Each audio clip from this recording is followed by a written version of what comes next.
Welcome to Recover Out Loud, where we believe that shame can only thrive in secrecy, and the moment you speak aloud upon it, it will lose its power.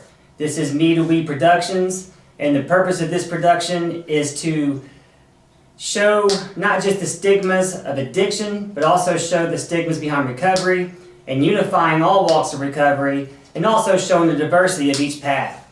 So today we're going to talk about fitness in recovery. And the reason we wanted to talk about fitness in recovery is because honestly it's one of those things that's probably least spoken about, but probably should be one of the most spoken about. I would have to agree with that. So for me, I'm really thankful. I don't know why I did it, I don't know how it happened. But I know back when I was first started to recover, and I talk about this often, I didn't really have a lot of resources. And one thing people don't really understand about me, I think, is that I was 65 pounds heavier than what I am now. And I started trying to do push-ups and running around the block and doing things like that. And I don't think people really understood what I was doing. But I just kind of intuitively knew that this was something I was going to have to do.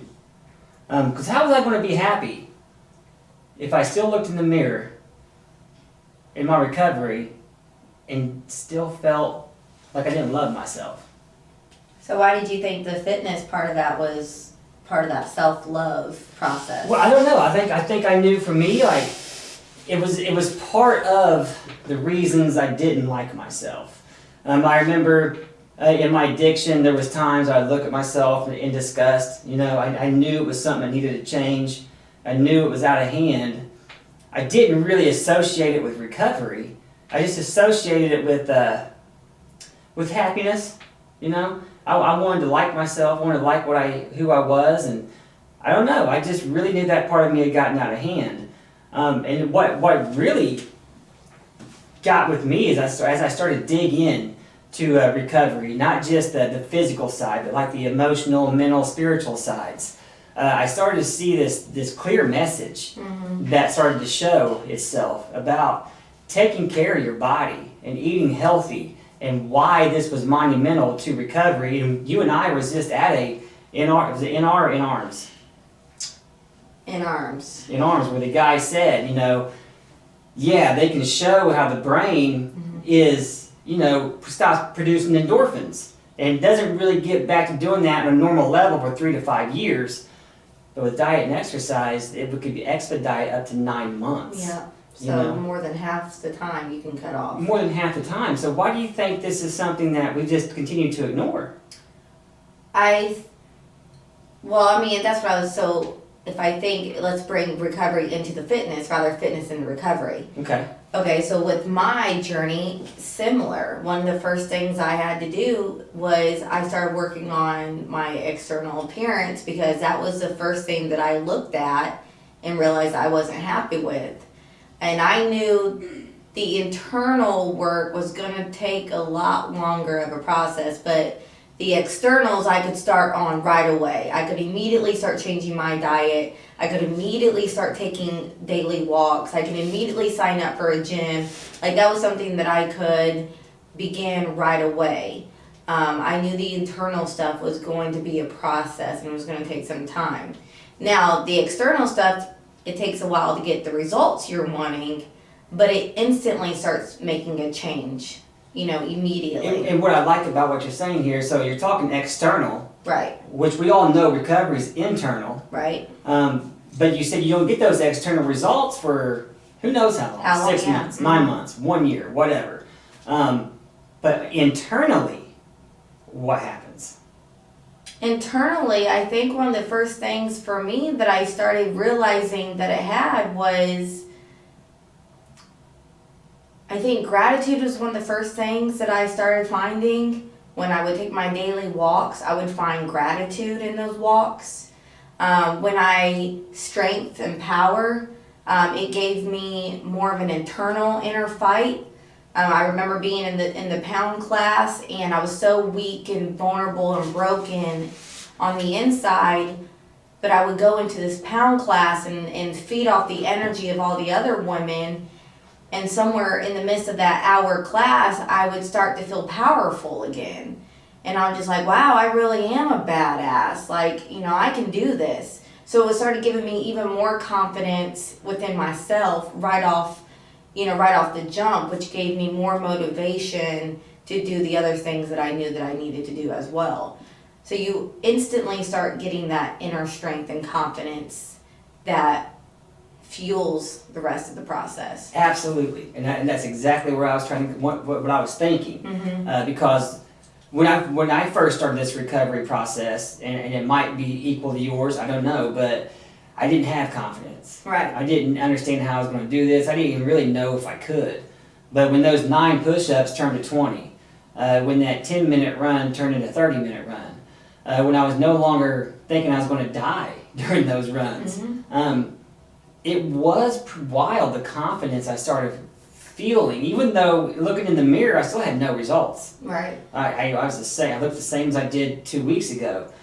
But I knew I was gaining this confidence that I'd never had before, and I really think this is where the physical side of recovery is so important, because I just don't know how, looking back, if I'd ignored this side of me, I know I would not be a whole human being, a whole happy person. Right. Well, I think also intuitively I knew if I was going to change, I was going to have to change everything from the inside out.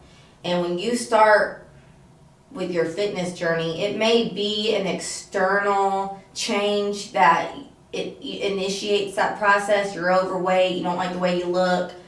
But when you start realizing that it begins an inside job, everything that you do, it starts an inner process.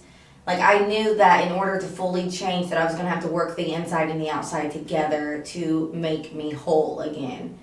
That I couldn't neglect one or the other, and that they fed off of each other. If you think about all the different principles that, for me, my fitness journey allowed me to do, it got me into a routine that I needed. It got me up and out of bed. It got me disciplined. It gave me, I remember making a calendar of what my daily activities were going to be, and so I started scheduling myself, which is a part of recovery, is getting yourself into a better routine, filling your calendar up with healthy things rather than the things that you were filling it up with. And I knew filling my day-to-day scheduling with some type of physical activity, whether the gym, being around other women in the class, or a daily walk or a hike, that was a part of my scheduling that I had to do for myself. My schedule wasn't overfilled with meetings and things of that nature, but it was filled up with a variety of different activities, the gym, churches, some meetings. It was a variety. I couldn't just fill it up with one whole thing and expect it to take care of everything that's wrong with me. Absolutely. I needed a variety of things. Your physical, emotional, mental, spiritual. It's that holistic approach. And I truly feel like most people, when they get in this recovery process, they nail the spiritual aspect, or the emotional, or the mental. I really feel that for whatever reason, and this is one of those stigmas of recovery that I think needs to be brought to light, is the physical's really just kind of thrown under the bush. We don't even hardly talk about it, and when you do, it's almost like you're arrogant. It's like you think you know more than somebody else, and that's not the case at all. I know for me, you're vain. Or you're vain, and really it's one of the most humble things you can do for yourself. Acceptance. As you was talking, I started thinking about acceptance and how, I used to run on the acceptance of others. I really, I wanted you to like me. I wanted you to accept me. That's just because I couldn't accept myself. The more I began to exercise and get disciplined, like you said, on myself and my health and my diet and things like that, the more I began to accept myself and the more protective I got of that self. And I think this is the breeding grounds for self-love and self-belief, because let me tell you something, criticism is real. And I've noticed in my recovery journey that I've been criticized more than I ever was in my addiction. I don't know why this is. It's just true. It's happened. True for my life, my story. But the acceptance and confidence that I have built, especially through diet and exercise, really allowed me to deal with that criticism in a different way. I think if you think about that, why that is, because I find it true even in my own journey, is when you're taking that type of time and hard work in the gym and your diet health, that takes a lot of time and it's an investment. But it's ultimately investment into your life, into your long quality of life. And when you take that type of investment into yourself, you don't want to ruin it. You don't want to lose everything you just worked so hard on. So it does become a protective factor. You become more protective over yourself. When you used to allow all these different things that were unhealthy for you just come in and out of your life, and you had no guard up towards anything, unhealthy relationships, toxic foods, fast foods, greasy foods, like you didn't care. Like you gotta, if you really ultimately care about yourself and all that entails you, your body is a part of yourself. And I know for you, like you always say, like my body is my vehicle. And it is our vehicle. Like we can't make the moves that we want in life and get to that long-term vision that we have for ourselves if our body starts deteriorating at 30 years old. Right. I see memes all the time like, oh, I didn't know when I turned 30, like my back was going to start giving out. It don't have to. But it doesn't have to. No. You're only 30. Like 30's not old. 30 is not old to me at all. Like I feel like you still have your youth a part of you, and you still have all this drive and energy if you utilize it. If you don't, then you are going to lose it. You're not going to have the energy to sustain and raise your kids or enjoy your grandkids when you get older or enjoy those retirement years, because now your health is deteriorating because you took advantage of it. You took it for granted. Yeah. And that is just one of those things that if you really enjoy life and you appreciate life and all that it has to offer, you got to take care of your body, because that's what's ultimately going to get you to that long-term vision of yourself. If you truly to a wealthy person has their health. Mm-hmm. I mean, it's simple as that. Like you're hitting on it. If you don't have your health, you don't have nothing. And a lot of us are spiritual. We claim spirituality. I have a higher power. I believe in a God. I know you do too. And I know for sure. Like if I want to stand before you and speak on my higher power, I need to represent that. And I know He wants me to take care of my temple. Mm-hmm. It's very well stated. It is very and well it's stated. one of those things that it needs to be talked about. It needs to be brought to the table because it's missed and it's vital. It's so vital because, like you said, how am I going to continue to help people when I'm 50, 55, 60 if I can't even get out of my chair? Mm-hmm. You know, and like you said, you know, you were talking on the principle of the law of use. Really, what you don't use, you lose. If you stop using your body, you're going to lose your body. You're going to lose it. You're going to lose it. Mm-hmm. If you stop, you know, and one thing I catch the most criticism about is my diet. Yeah. It is my diet. You know, a lot of people can handle me going to the gym, running, whatever. But when they come in, they have the cookies and the donuts and all this sprawled out on the table, and I turn it away. I'm immediately treated a lot like I am when I tell people I don't drink. Mm-hmm. You know, it's really parallel. Right. Because they don't understand. You know, people don't understand why I don't drink. People also don't really understand how in the world can I turn down the cheesecake all the time. And why do you? And because I do it because, one, I love myself, but the main reason is I know that is my best potential. Like that's going towards my best potential. Like if I want to be the best John that I can be, and I know the compound effect is real. Mm-hmm. You know, what is the compound effect for those who don't know? Well, the compound effect is when you do small things, just little things, you know, every day, you know, it compounds and it has an effect. So basically, say you eat one Oreo a day, and that you think that's okay. Right. It sounds great in your head. You do that 7 days for a week. Now you've ate 7 Oreos in 1 week. Times that by 30, or 28 days in a month. 28 times 12, whatever you get, and suddenly you're at 600 Oreos in a year. I bet that did something to you. Right. Take that away, you know, and that's a really small scale. And also, honestly, like I've been able to take things that I've heard in recovery and apply it everywhere. And one of the best things about NA, they have some really cool quotes, good nuggets, tools to use. And one is too many, and 1,000 is never enough. Mm-hmm. And I know with sweets, it's the same way. if I got used to eating that cheesecake or that Oreo on a daily basis, if I take that one's going to turn to 2, that 2's going to turn to 4, that 4's going to turn to 8 because it's just the nature of it. Right. So why start it? Right. And I think self-discipline is true freedom. Yeah. And a lot of people think opposite, you know. If you're hard on yourself, how can that be freedom? Man, I'm pushing 40 years old, Megan, and I feel fantastic. Do you think most people would be able to say that? You know, honestly, no, I don't. I don't think most can. And I see it too. I gotta pay attention.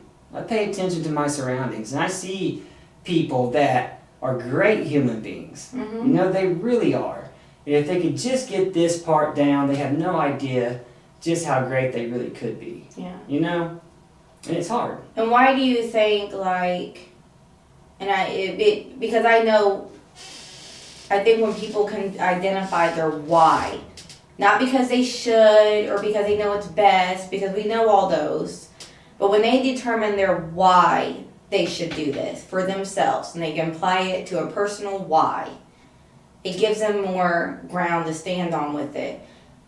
So why is that so important to you?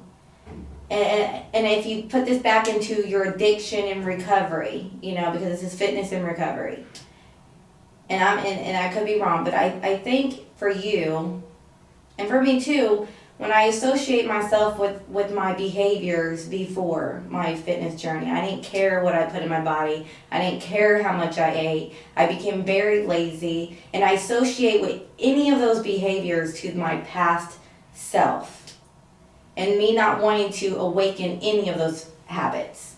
All of it. Not just picking up drugs and alcohol, but any of those habits. Becoming lazy. So when I don't get into the gym, I feel like I'm deteriorating a part of my fitness journey.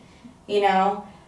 So for me, it's about, my why is about keeping myself as a priority, because I know what it was like coming from there. I know what it was like to be 40 pounds heavier. I know what it's like to be slouched on my couch every single day, just not caring about myself. So for me, my fitness is a part of my self-love and keeping myself as a top priority. No matter how busy I get, I know that I have to keep myself a top priority.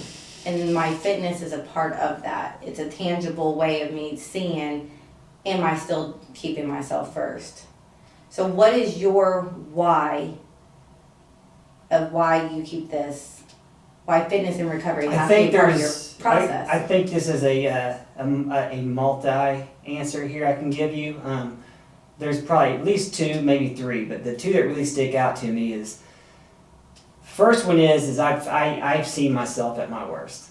Absolute worst. Absolute, I'm talking, I've looked in the mirror with just hate and disgust. I didn't like it. I didn't like who I was, what I was, and I wanted to see that, what the best me was. Also, my father. You know, my father died at 38 years old of a massive heart attack, and he was way overweight. Mm-hmm. But I think, you know, the main thing is, when I took on recovery, when I said, you know, I'm going to do this, I'm going to recover, I took that serious. You know, I took that really serious. I wanted to be somebody that was walking hope. That somebody that really exemplified what recovery life looks like. Because I exemplified addiction really well, you know.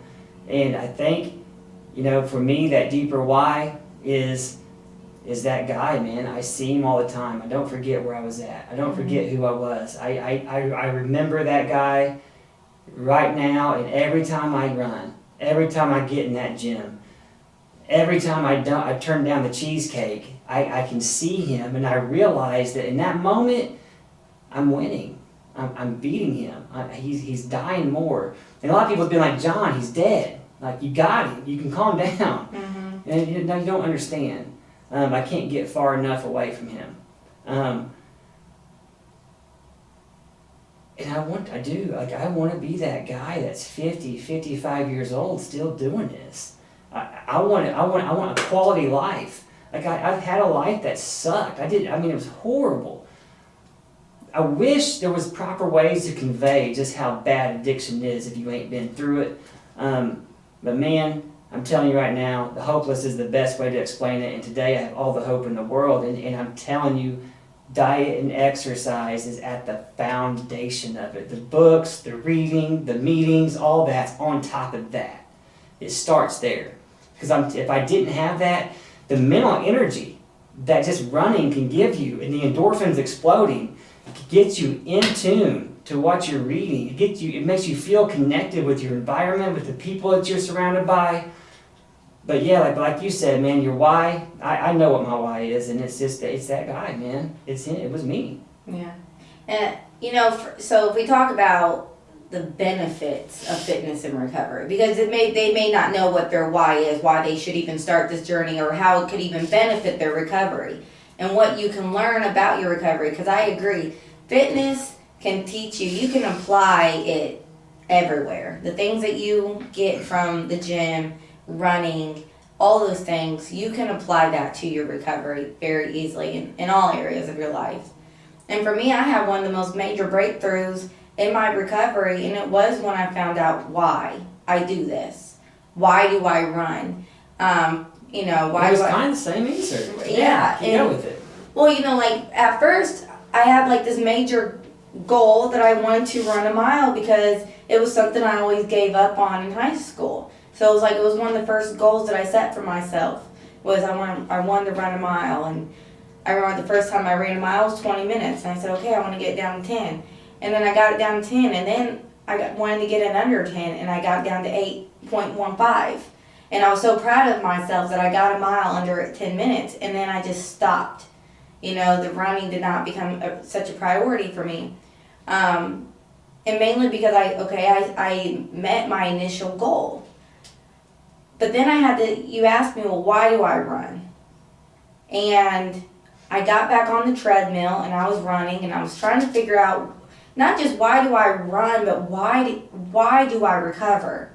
Why? Why is this path so important to me? And as I was running, it just, I just had this revelation that recovery and why it's so important that I'm going after every opportunity that was ever stolen to me as a child and growing up. Because addiction stole so many things from me and I wanted to recover everything. I never got to finish track. I never got to stay in sports. I never got to do, go on traveling, go on family vacations. So that was my why. And I know if I would have started a long time ago, I would have been active in sports. I would have been more fitness mindful, so that was my why. But I figured that out on a treadmill, and someone could take years and money of therapy to figure out their why, and I figured it out on a treadmill within 15 minutes. And that's just one of the benefits I've learned why fitness can be so monumental and how it can actually enhance your recovery. I don't know how many times I've walked into a gym, felt anxious, had all these problems in my head, and I get through my hour gym session and I had a solution. I was clear-headed, I was able to focus and find a solution, and that anxiety was completely gone. When other people may be depending on medications, I remember going to a therapist and looking for medication, and something inside me knew that wasn't the permanent solution I was looking for. I like where you're going with that too. Yeah. So all those things that I was struggling with, I found, I eventually figured out that my first initial reason to getting into fitness was because I wanted to lose the 40 pounds of weight that I gained from having kids and just being lazy. But the benefits I've actually received from that far exceeds the 40 pounds that I lost. Yeah. That gave me the confidence, and that means more to me than losing the weight, But it's benefited so many other of my mental health and my emotional health and my spiritual health. And now I feel like all those other things are stronger because I keep this solid too. But what are some of those benefits that somebody could get from Well, the first thing you were hitting on it as you were talking. I remember on the last run I took last week, I ran 3.5 miles, and I had a goal of each mile at 7.5 minutes, and I accomplished that. But I remember running by the doctor's office, and in my head, one of the first things I thought is, I'm writing my own prescriptions, because you hit on it. Depression and anxiety, they just don't exist together. You can't go to the gym and truly work out and run and feel that depression and anxiety at the same time.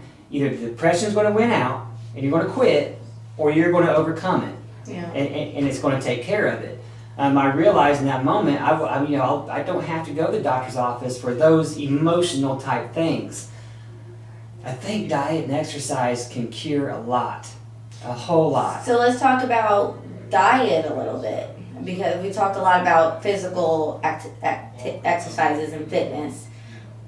But the diet is the thing, like even if someone can say, oh, I understand that, walking and all that is important, but what they don't want to talk about and the thing that I think is the most harder to discipline is a diet. Yes, because you have to eat for health, not taste. Yes, and I remember, so before I met you, before I came to ROL, I had been on this fitness journey for about 6 months at that point.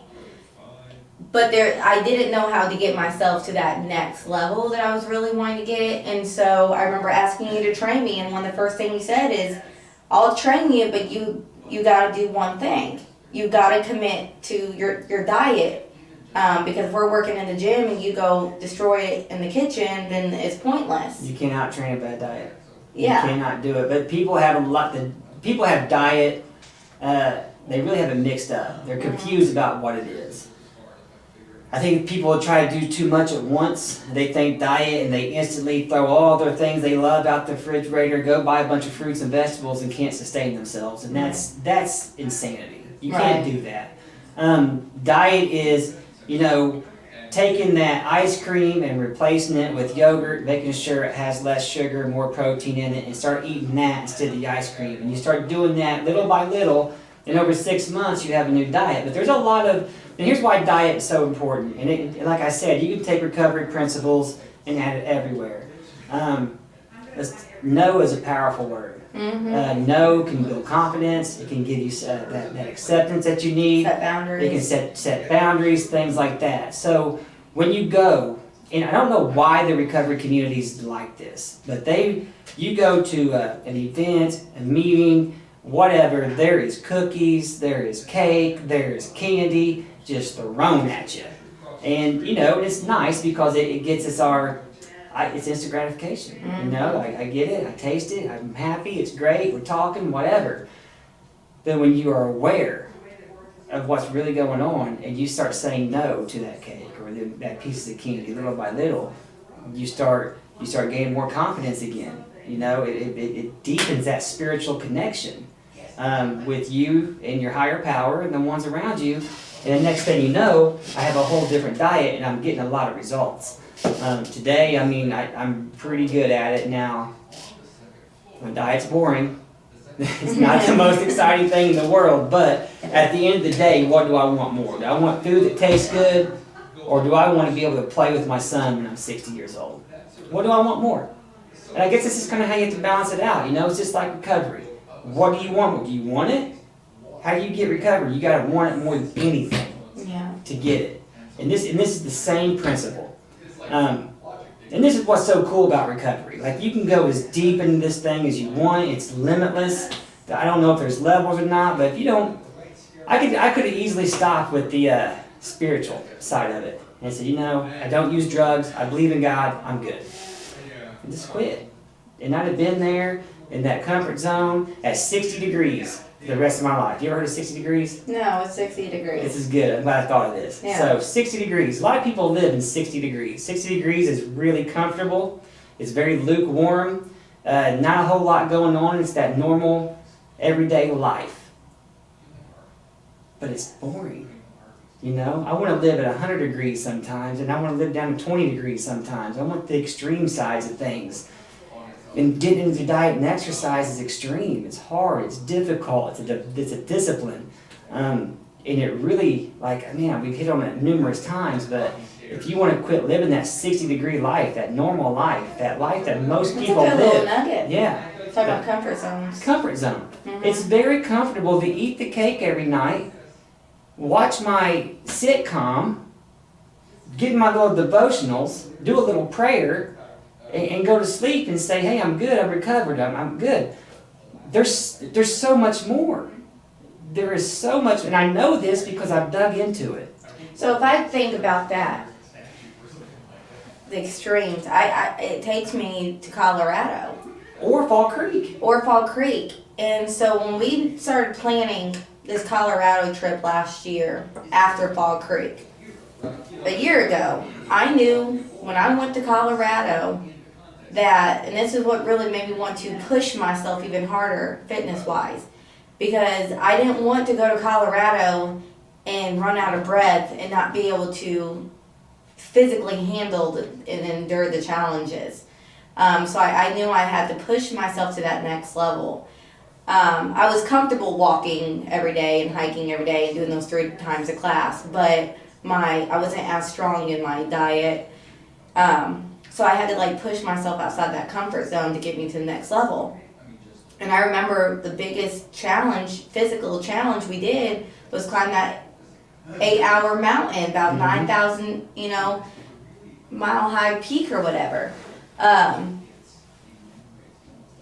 it was challenging, but I didn't die, and In fact, what probably happened, as your legs start burning, your lungs open up, and this is that point that you've now conditioned yourself to be able to deal with, and instead of getting tired, endorphins start hitting. And what happens is you feel that stuff, but you're deeply connected to it. Yeah. Deeply connected. And I remember that too. And getting to that, you got to see the most beautiful, gorgeous lake, frozen lake, and talking about the 20-degree weather. But that is what makes life so interesting, You have to do the hard things. You do, and it gives you so much more. It's just another benefit of why fitness and recovery. If I would have tried to do that a year before my recovery process, I probably would have given up halfway up the hike and just said, no, I can't do this. But I knew that I had put that work in, and this was my reward.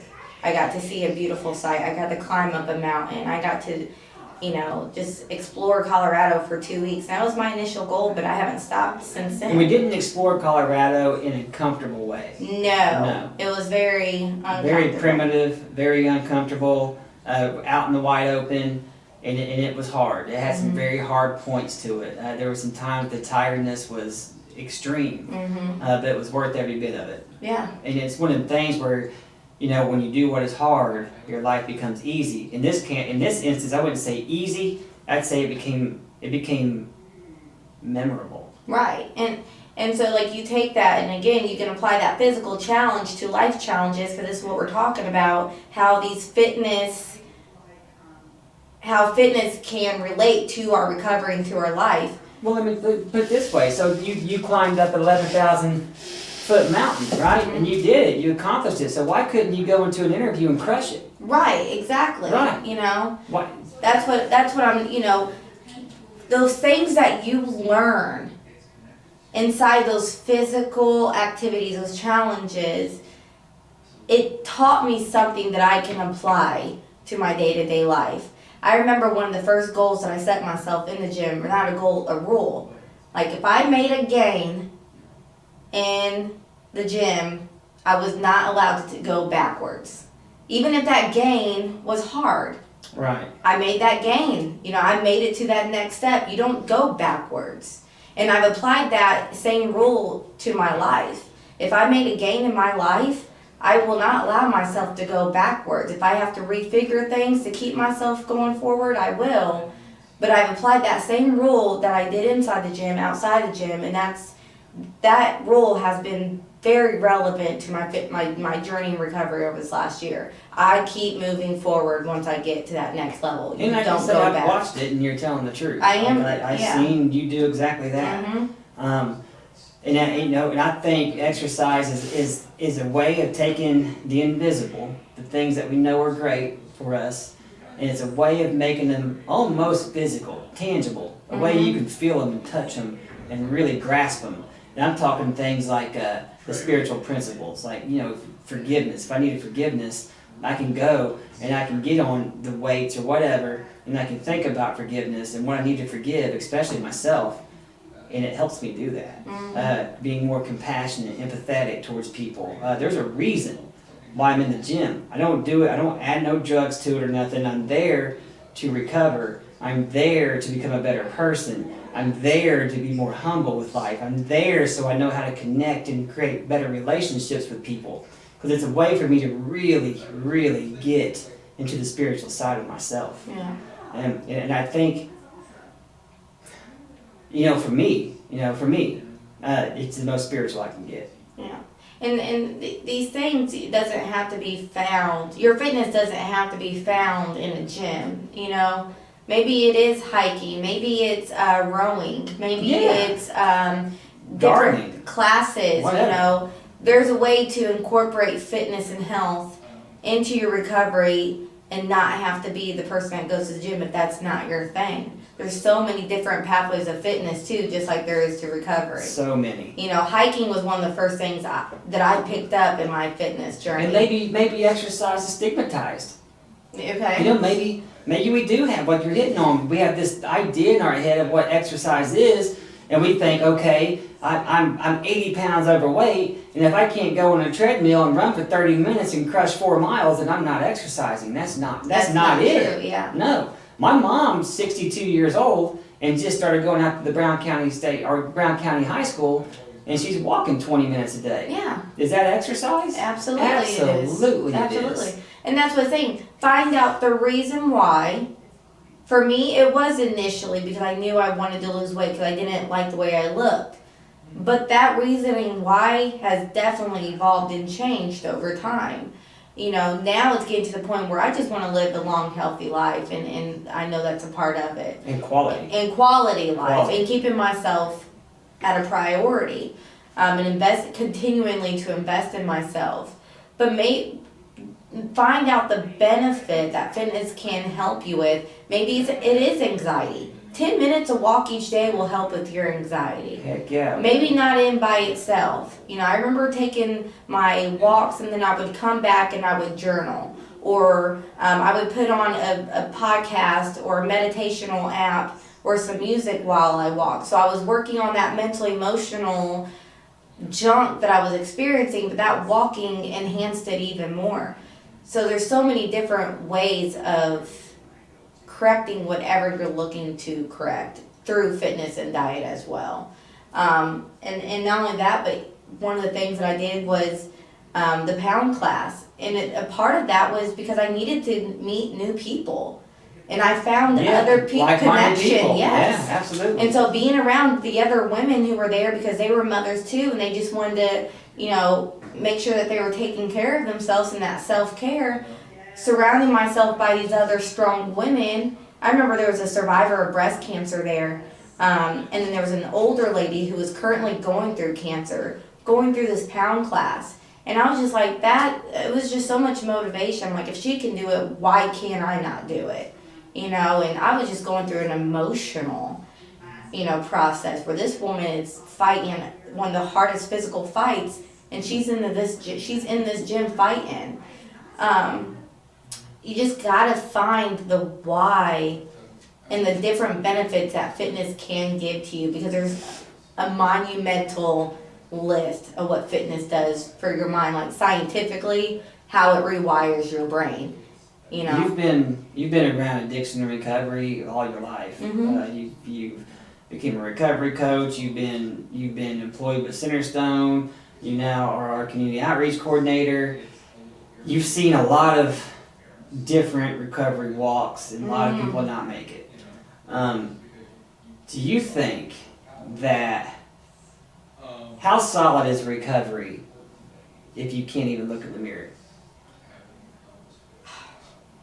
I don't even know if it's recovery. I don't either. I don't think it's recovery. If you can't honestly look at yourself in the mirror and love yourself, then you're just staying sober or you're just trying to appease somebody else. You're wearing a mask? You're wearing a mask, because recovery, honestly, to me, is when you can honestly get down to the most authentic realness of who you are. And was always supposed to be. And always supposed to be. And you're not supposed to be out of shape. I don't know how else to put it. You're not supposed to be that. You were never born to be that. God never wanted you to be that. No. I think there's certain things that we were never intended to put into our bodies. Right. Now, I know some people have genetics and things. We're not talking about those people. No, We're talking about the 90% We're talking about health and wellness. that can do it. Yes. We know that cheeseburger from McDonald's is not what we're supposed to put in our bodies. Right. And then the excuses come up. Well, it's money, yada, yada, yada, yada. And you know what? You just got to put down the excuses and go for it, because you know what? You will be, your future self will be very thankful for it. Yeah. I think one of the, especially as a mother, and I know we've all done this as mothers. I've done it too. But I've heard a statement where a mom was fixing her kids like grilled chicken, fruits, and the whole balanced diet, and then she sat there and was eating fried something. I remember this story. And she looked down at her plate, she looked down at her kid's plate, and it just kind of dawned on her that she was more important, like her kid's health was more important than her health, and the example she was setting. We have to remember all those things that we were taught as kids, and like all those things that the pediatrician tells us about our kids should not change just because we get older and we get a choice of what we put in our body at that point. Like those things are taught to us because it's like the basic education of health and nutrition. Those things don't change over time. Our body still requires a balanced diet, fruits, vegetables, lean meats, very low amount of sugar, or anything like that. But we have to get back down to the basic essentials of what our body initially needed, because that's what allowed us to grow. And I think at some point your body stops growing, but then there has to get to a point where you gotta sustain it. You gotta sustain it to long term, and you're not gonna do that if you just let your diet and body go to waste. Nope. There's just so many different benefits to it. So you got spiritual, you got financial, you got mental, you got emotional, you got physical. Mm-hmm. The 5 pillars. These are your 5 pillars of, I would say, health and wellness. Mm-hmm.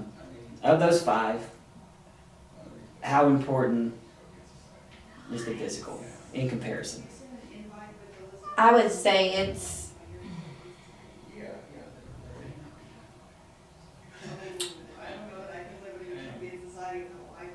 for me, the physical was, it's not the top priority, it's not the most important, but without it, the other ones aren't as strong. Right. So they're all connected. They're all connected. Equal parts. They're all, yeah. But physical is one of those ones that kind of connects all of them. But think about it. Your body houses all those. It's the temple. Your body houses your heart, which is where your emotionals come from. Houses your mind. It houses your mind. It houses your spirit.